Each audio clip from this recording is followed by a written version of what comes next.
As the Mueller investigation wraps up, what is there after 2 years? Is there anything after 2 years? Will Bob Mueller is coming to an end, but what does he have?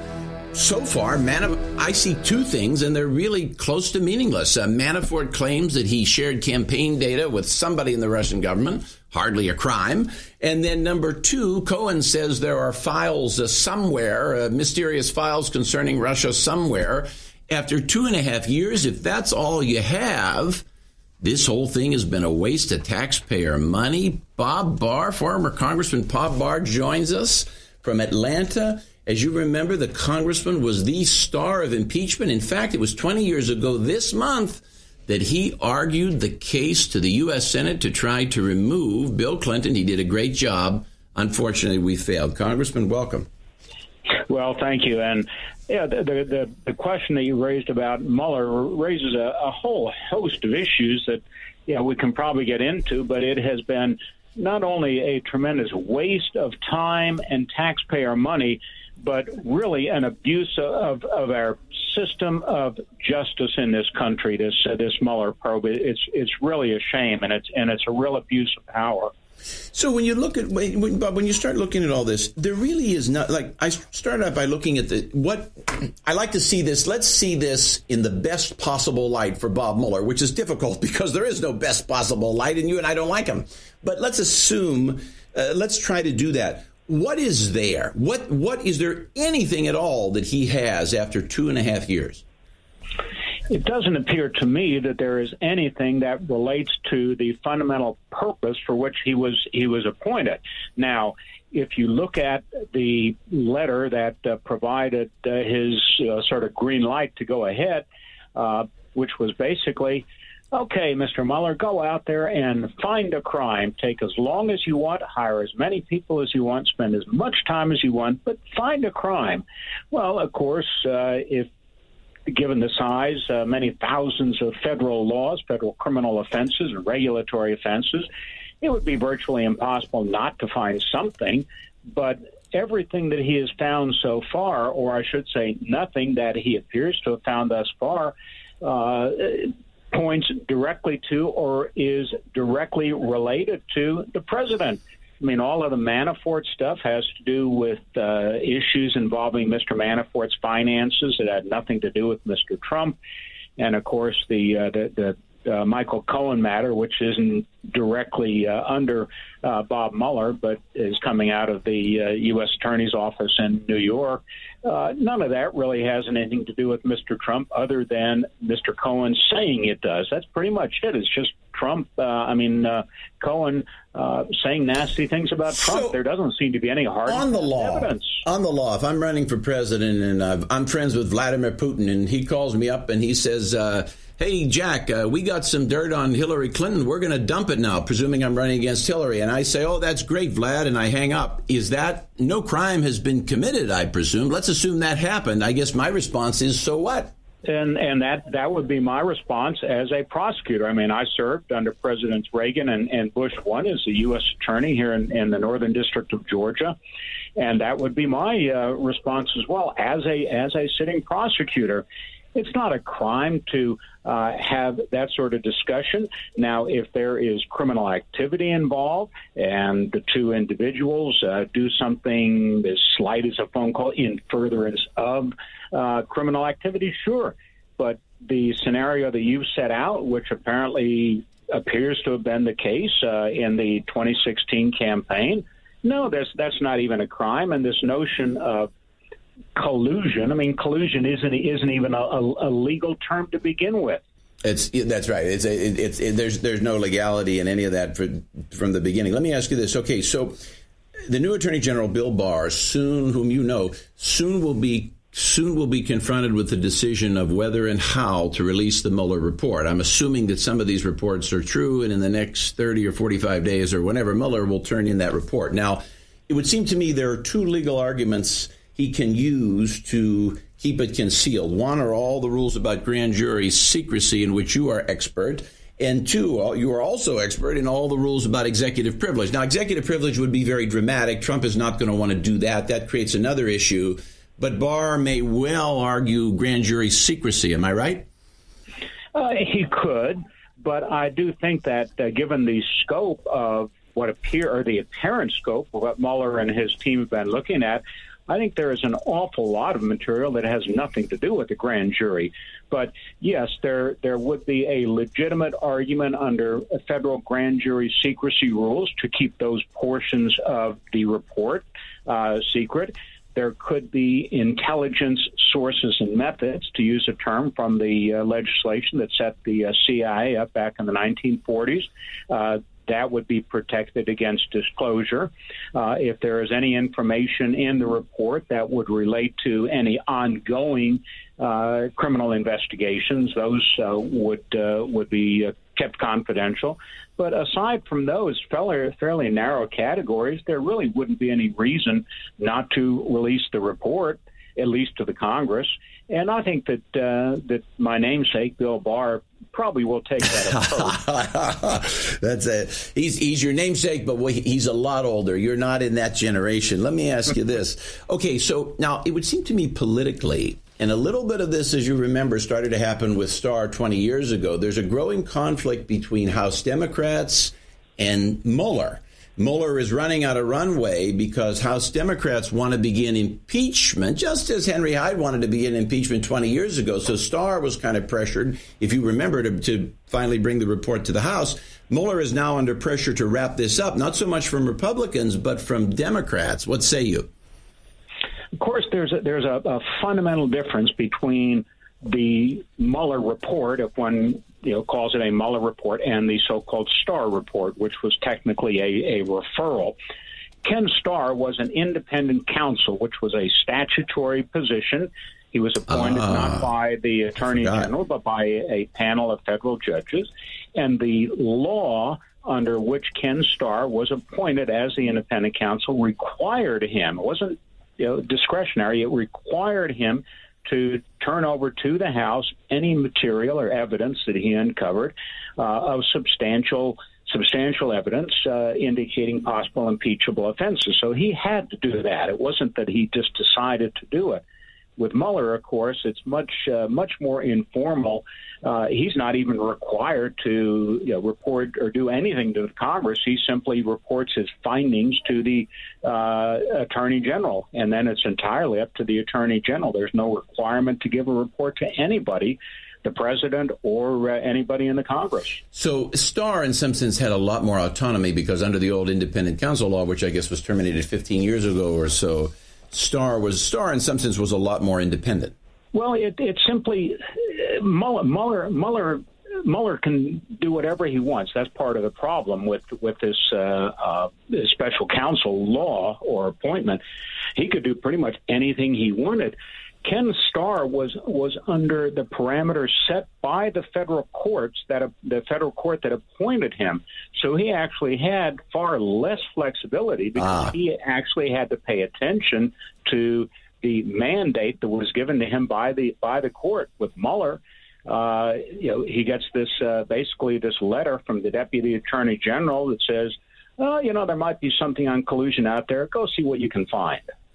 I get it. Let me ask you this now, kind of final area of inquiry for the day. Michael Cohen happening this week. You probably haven't had a whole lot of time to take a look at it. Do you see anything of substance coming out of his testimony that could be damaging to the president?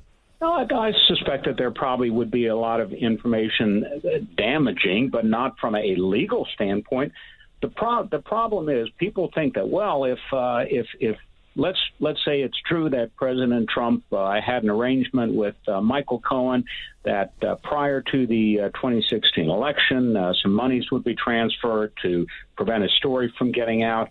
Well, that has nothing to do with impeachment. You can only impeach a president for acts that are undertaken as president, not for something that happened beforehand.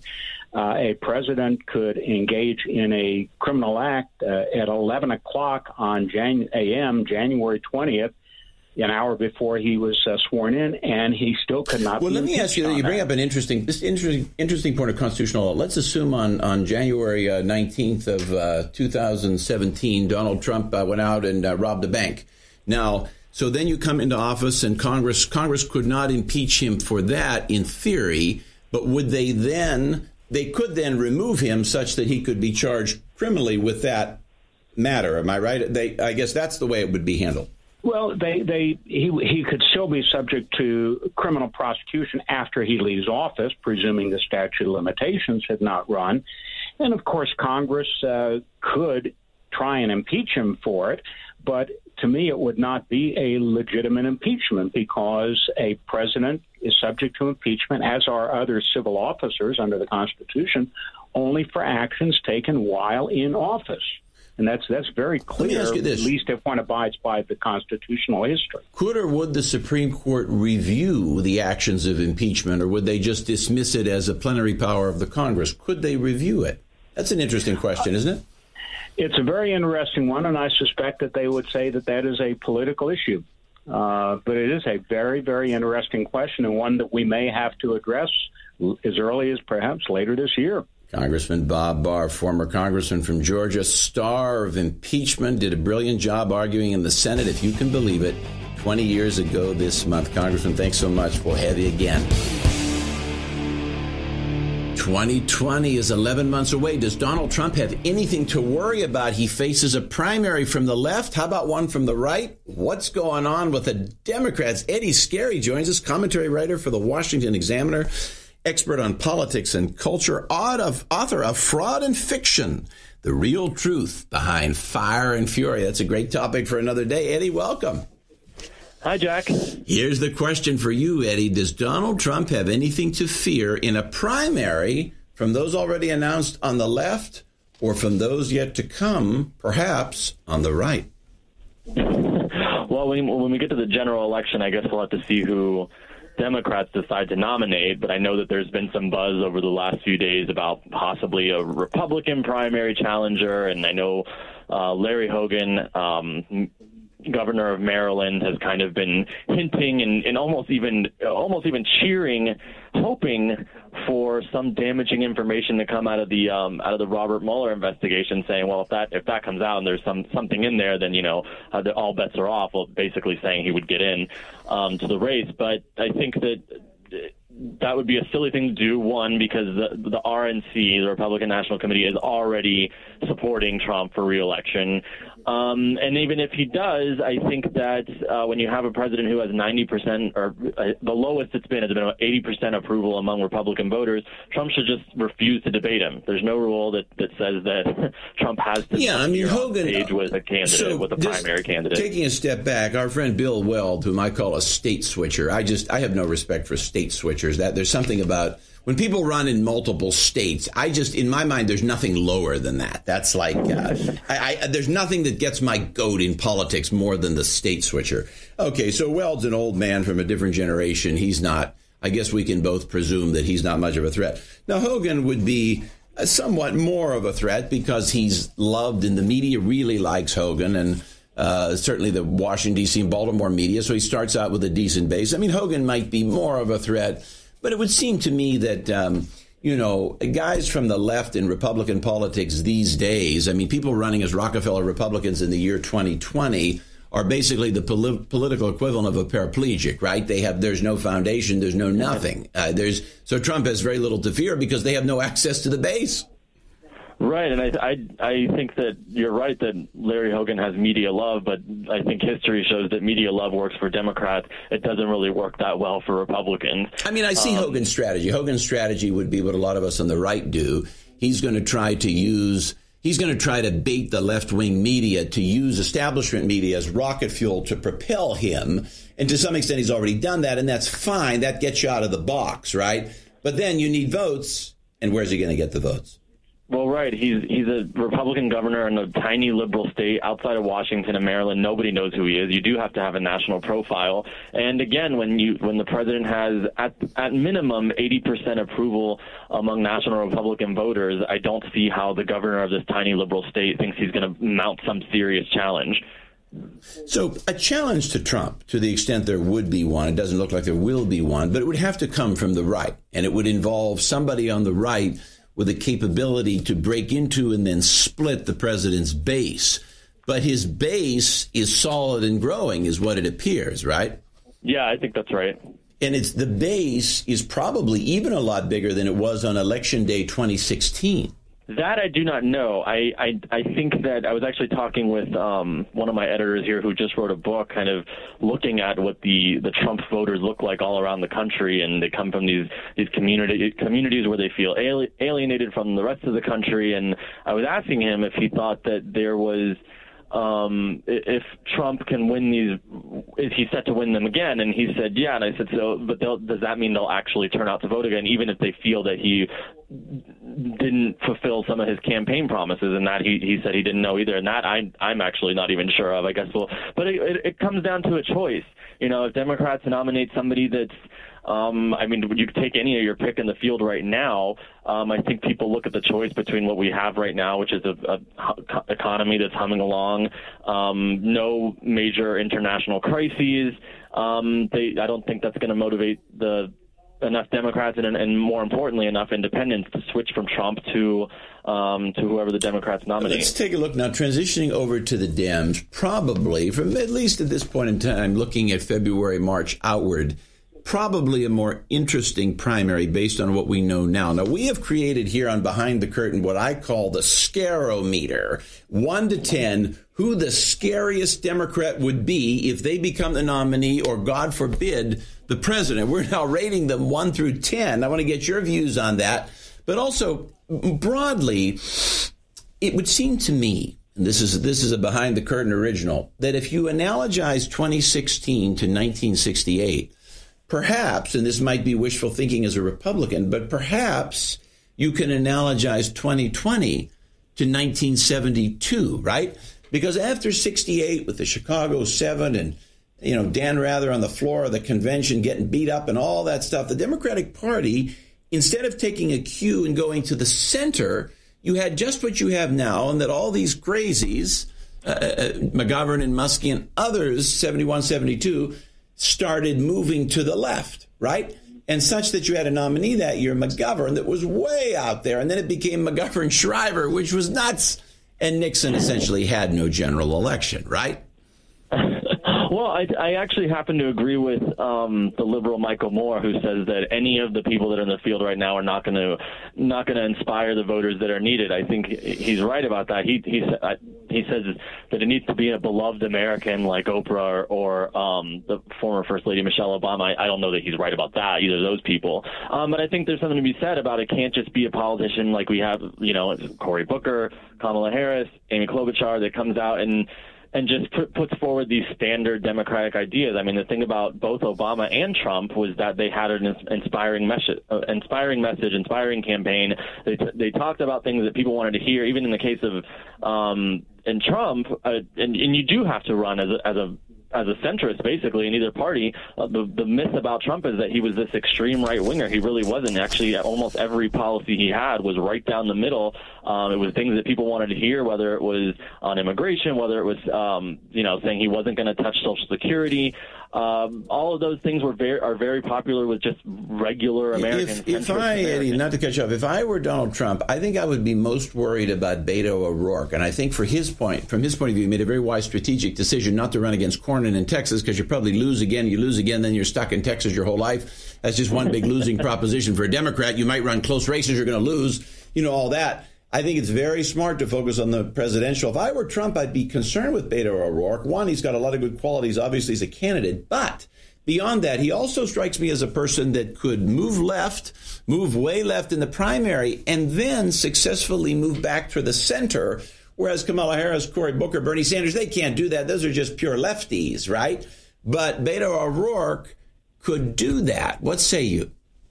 Well, I don't think things are looking good for him right now. I think he lost his race for the Senate. I don't see why then you get promoted to run for president. And then most recently he's on the record saying he wants to tear down all of the border barriers in Texas. I mean, this is just ridiculous. Well, you see, though, the resume thing that's in Texas and knows the border. The resume thing, if you look at the last two presidents, Donald Trump and Barack Obama, I mean, by any standard, presidential resumes that are very thin, the resume thing is kind of out the door. O'Rourke can say, I had 3 or 4 terms as a House member and did X, Y, and Z. He can claim a lot. And I guess the Democrats have to look at him and say, well, at this point in time, if anybody can run well in Texas, they have to be very strong, right? Isn't that how many Democrats are looking at him? Maybe not. You tell me. I think that there's probably something to that, but again, you have to ask what is it that he's offering that builds some kind of national coalition. I understand there's a lot of Trump hate out there. I understand that he's got the media profiles calling him John Kennedy every 2 seconds, but it really will come down to, is he saying something, offering some new policy that contrasts with Trump and more people want than what Trump has offered. Okay, let me ask you this. So let's go back to my Scarometer. Who are you most afraid of as a liberal? Now, Trump would probably easily beat that person, but of these nuts, of all the nuts, Sanders, Kamala Harris, Cory Booker, Beto O'Rourke, Joe Biden, who is the scariest liberal, and tell me why? The scariest liberal? Who's the scariest for America on the Scarometer? Who's a 10? Who's a 10? Well, I did watch Bernie Sanders' CNN town hall, and the way he was asked about what's going on in Venezuela, and his answer was not good. What did he say? I didn't see it. What did he say? I didn't see it. Well, he said he basically downplayed the entire thing.